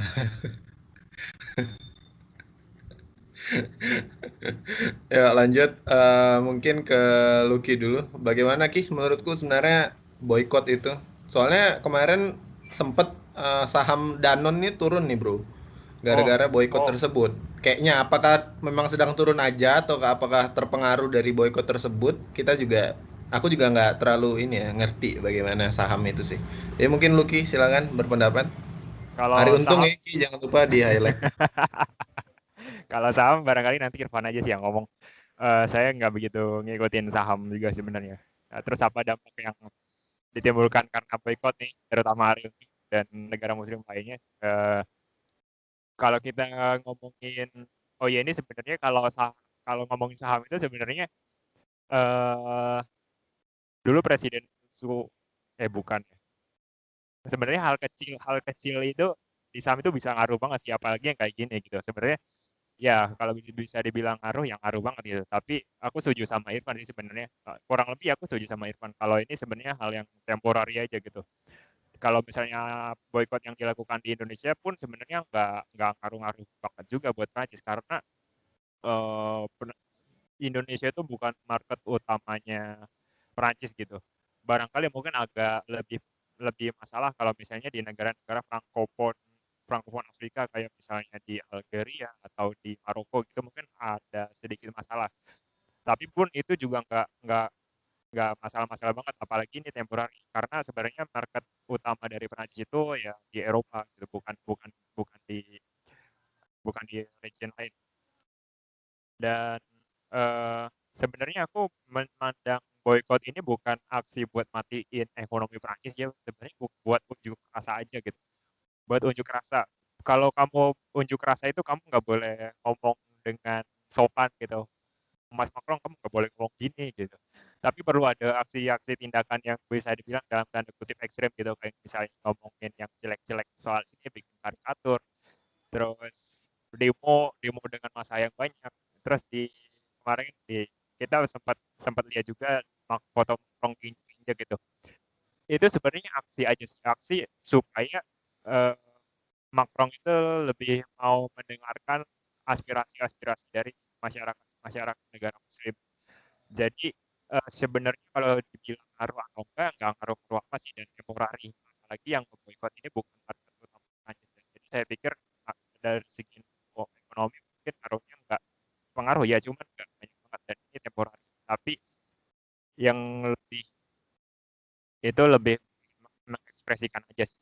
Dan kalau Ari Untung, oh ya nih aku mau mau bilang ini sebenarnya di luar itu sih. Kalau Ari Untung ini sebenarnya pertanyaan yang bercanda aja sih. Cuman kalau misalnya mau diseriusin sebenarnya bagaimana pengaruh selebritis buat buat apa buat itu, gimana peran selebritis atau orang terkemuka buat menjalankan suatu aksi itu, ini bisa ditinjau dari cloutivism sih, gimana pokoknya dengan cloud itu orang itu semakin bisa lebih tahu masalahnya itu kayak gimana. Jadi mancing orang, men-trigger orang buat ikut-ikut aksi dari si selebritis ini gitu. Dan Ari Untung kalau mau nanyain peran, Ari Untung perannya di situ sebagai selebritis biar orang itu tertarik buat ikut aksinya dia. Sebenarnya peran Ari Untung di situ.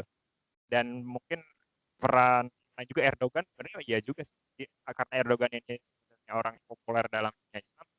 Jadi karena Erdogan ini udah ngomong dengan lantang itu banyak dari orang-orang Islam mungkin taat atau mungkin fundamental sama taat beda ya.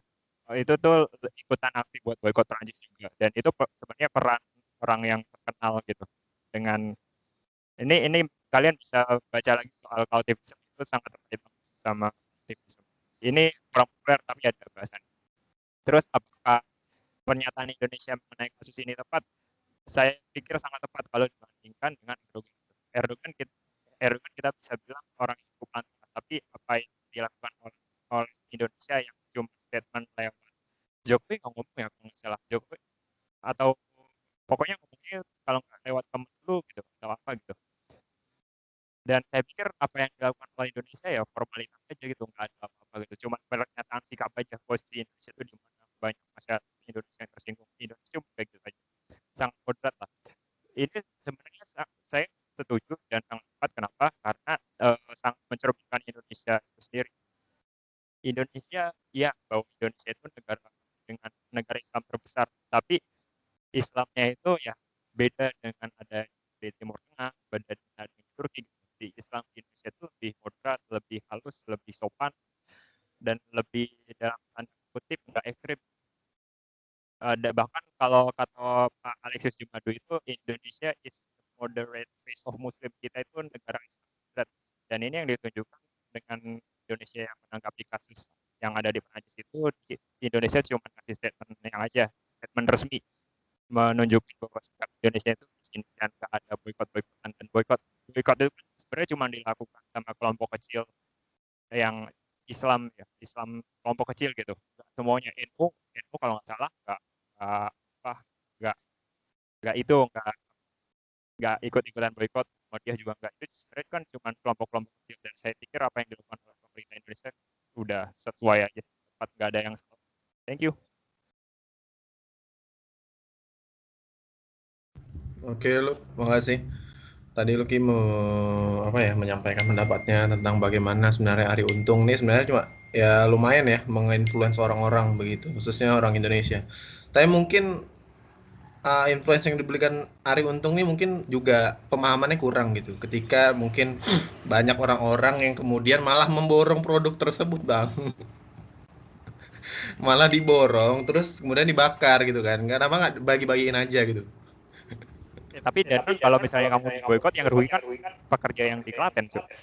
Oh iya, kamu nih serikat pekerja ya.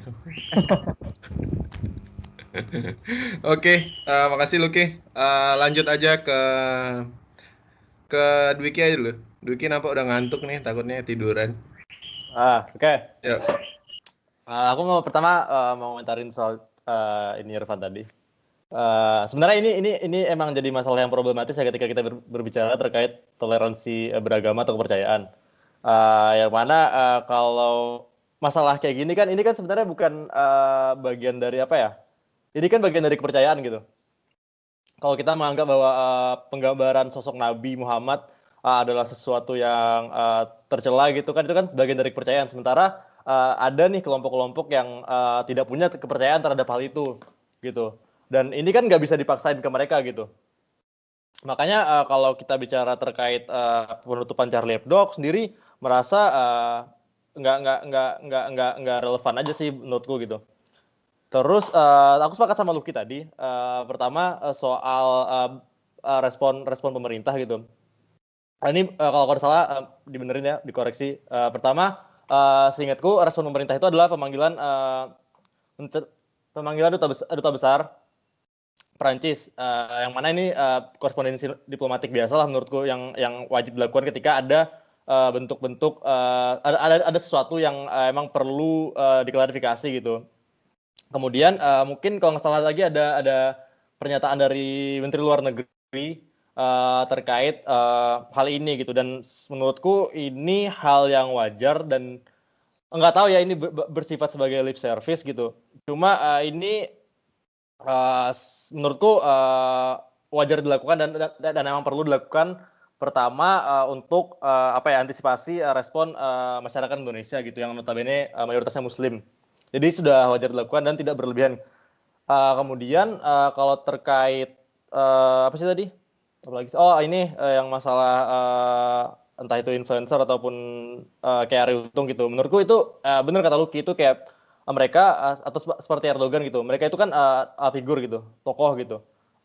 Mereka itu posisinya adalah key opinion leader gitu. Mereka punya pengaruh, mereka bisa mengarahkan persepsi kelompok-kelompok tertentu yang mana ini tadi makanya akan pengaruh terhadap persepsi terhadap isu ini gitu. Kalau terkait Arie Untung sendiri sih menurutku nggak perlu dibahas gitu. Itu sesuatu yang irrelevant. Terus kalau soal pemboikotan produk ataupun kalau ada yang lihat ya ada yang pembakaran, ada yang beli produk Perancis gitu terus dibakar. Sebenarnya ini tuh bagian dari apa ya? Ya bentuk unjuk rasa, benar kata Lucky, ini bagian bentuk unjuk rasa sebenarnya. Arahnya bentuk-bentuk unjuk rasa kayak gini kan sebenarnya awalnya itu kan dari abad 19 awal ya, dari kaum anarkis dulu, propaganda by the deeds kalau ada yang tahu. Nah itu kan tujuannya adalah bagaimana mereka menunjukkan kepentingan mereka, bagian dari unjuk rasa dengan cara melakukan sesuatu gitu untuk menarik entah itu simpati, perhatian untuk daripada masyarakat yang lebih luas gitu. Sebenarnya ini hal-hal kayak gitu aja. Begitu sih.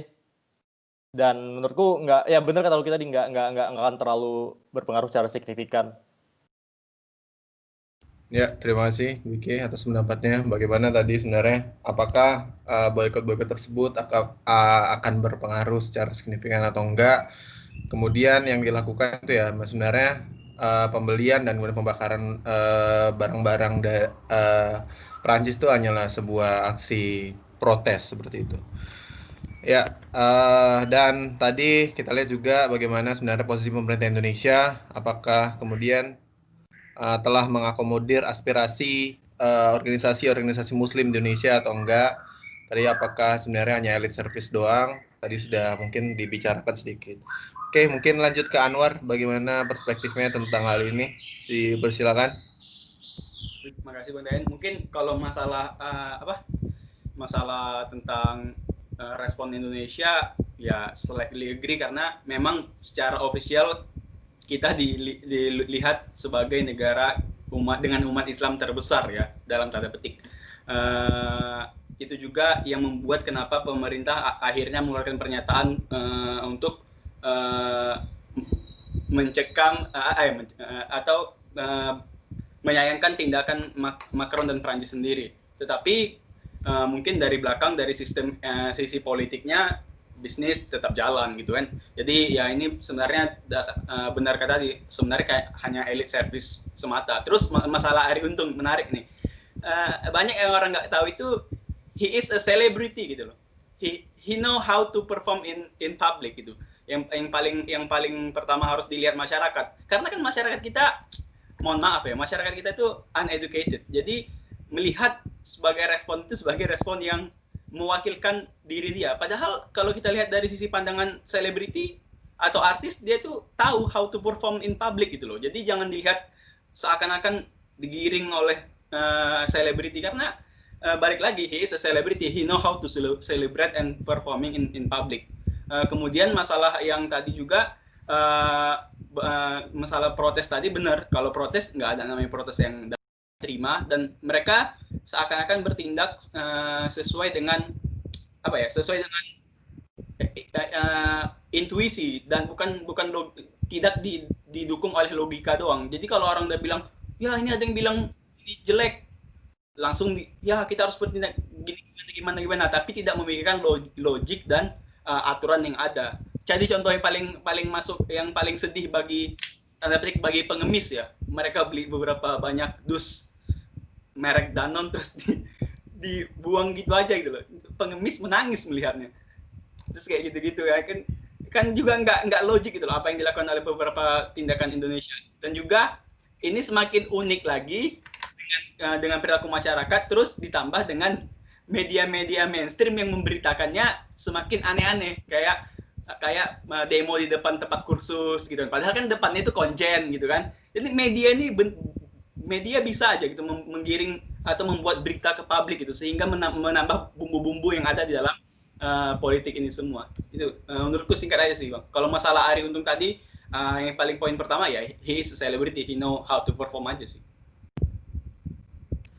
Oke, makasih Anwar. Tadi teman-teman sudah menjelaskan bagaimana posisi Indonesia, kemudian bagaimana kemudian influencer, apakah sejauh ini berhasil menginfluence orang-orang yang dia tuju kayak gitu. Jadi mungkin kita membawa ke sebuah kesimpulan. Jadi teman-teman, ini akan ku kasih waktu sekitar 2 menit aja untuk final statement aja. Untuk ya sekiranya apa sih sebenarnya yang kita dapat dari diskusi kita pada sore hari ini. Aku persilakan dulu mungkin Lucky 2 menitnya. Saya persilakan. 2 menit. Oke. Apa ya? Kesimpulannya bahwa saya pikir dengan adanya aksi-aksi, saya pikir saya bingung belum mikir kesimpulan, Su.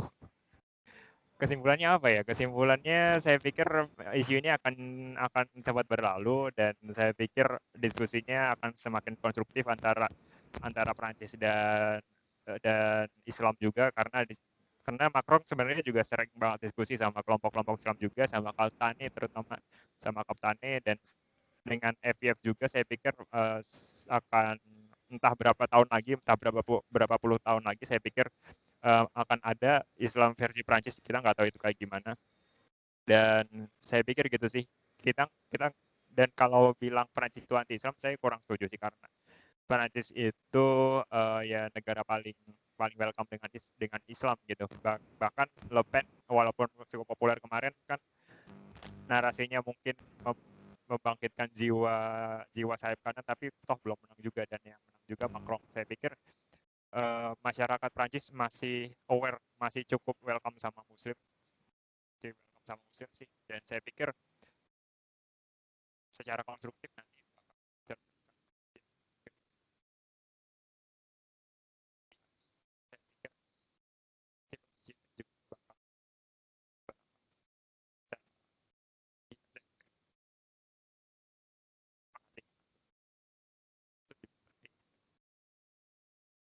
bisa dinafikan gitu.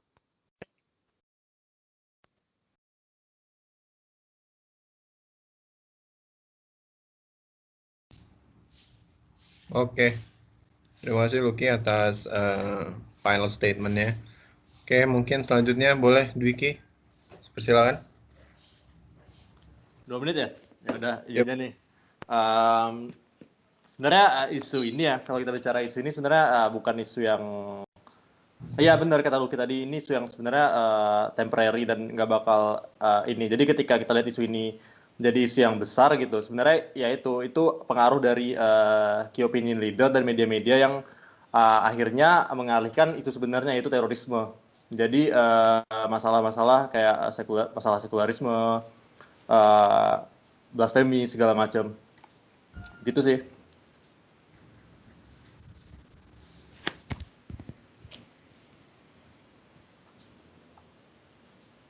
Ya begitu aja. Thank you. Ya. Selanjutnya Irfan mungkin, silakan. Ya, aku mau nyimpulin pendapatku tentang diskusi kali ini. Pertama, aku melihat kasus ini sebagai kasus yang dua kasus aku melihat ini. Pertama, pembunuhan Peti ini adalah tindak terorisme dan juga aku against terhadap tindakan kekerasan seperti itu. Kemudian masalah pernyataan Presiden Macron ini sebenarnya juga menurutku adalah salah paham. Dan kemudian kasus ini benar juga kata teman-teman tadi, ini nggak bakal berlangsung lama juga. Turunnya bahkan ya aku lihat memerhatikan beberapa waktu yang lalu juga sebenarnya saham Danone yang turun yang dikatakan Dayan itu juga pernah terjadi di tahun 2015 ketika majalah Charlie Hebdo yang juga sempat gempar juga ya, lagi-lagi karena majalah kartun Nabi Muhammad. Nah itu juga Danone itu juga sahamnya turun karena juga terdapat boikot Prancis juga pada 2015 itu. Kemudian terkait Charlie Hebdo, sebenarnya aku juga nggak against terhadap majalah-majalah kritikan seperti itu. Bahkan di kita sebagai negara demokrasi ataupun Prancis yang juga menganut demokrasi, juga anggota Uni Eropa, majalah-majalah seperti ini adalah indikasi bagus bahwa negara itu menjalankan demokrasi dengan baik begitu. Cuman akan tetapi kita dalam mengatasi konflik ada sense of risk yang harus kita pertimbangkan dan itu yang harus diakomodasi oleh pemerintah. Aku tidak memaksakan tentang mungkin pemikiran di luar Islam harus setuju dengan Islam, tapi bagaimana kita saling menghormati antara Islam yang tidak suka dengan gambar Nabi Muhammad dan itu juga harus dihindari oleh pihak-pihak lain untuk menggambar kartun tersebut gitu. Itu aja sih, aku juga nggak against terhadap Charlie Hebdo, cuman nggak harus ditutup juga, cuman harus ditegur bahwa ini punya dampak buruk begitu loh. Dan jika Charlie Hebdo ini juga tidak ditanggapi serius dengan pemerintah Prancis, itu artinya sama aja kita memelihara konflik laten. Fanatis Muslim juga akan terus against terhadap itu Charlie Hebdo gitu. Itu aja sih. Oke, terima kasih Irfan. Mungkin Anwar, silakan. Ya Bang, masih. Mungkin kalau dari aku singkat aja, paling inti adalah untuk kita, especially untuk masyarakat Indonesia, bagaimana kita bisa untuk mengatakan bahwa kita cakap akan bernegara dan ingin memberitahu atau Prancis untuk menenangkan nilai-nilai atau norma-norma yang sesuai dengan kepercayaan kita, padahal kalau kita bicara dari sisi kebebasan itu udah merenggut kebebasan negara Prancis dalam menjalankan kenegaraannya dengan sesuai dengan norma-norma dan nilai-nilai yang ada. Kemudian juga kalau dari sisi lukisan tadi ya yang slightly agree dengan Bang Irfan, mungkin harus ada beberapa adaptasi yang dilakukan oleh pemerintah Prancis terhadap media-media seperti ini. Terus kalau dalam respon internasional, menurutku media terlalu berlebihan dalam memberitakannya ya, karena kembali lagi bad news is good news, dan juga dalam hal kedepannya I think Macron know what is the best thing to do in the future for France. Jadi menurutku kalau dari sisi politik ya biarlah Perancis berdiri berdasarkan nilai-nilai dan norma-norma yang dijalankannya. Terus kalau dari sisi menghina Nabi tadi, mungkin ada beberapa adaptasi yang harus dilakukan oleh Prancis.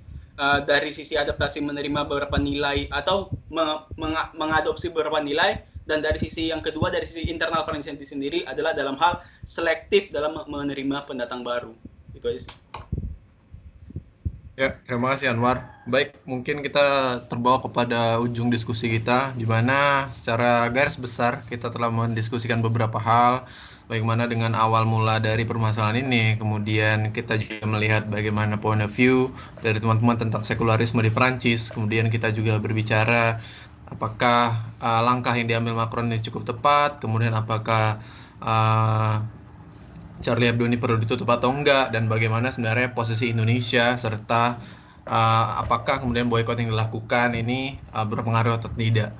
Tadi kita berbicara tentang adanya mispersepsi antara kubu barat dan timur, kemudian masalah ini juga menemui kesulitannya ketika media menggoreng hal ini.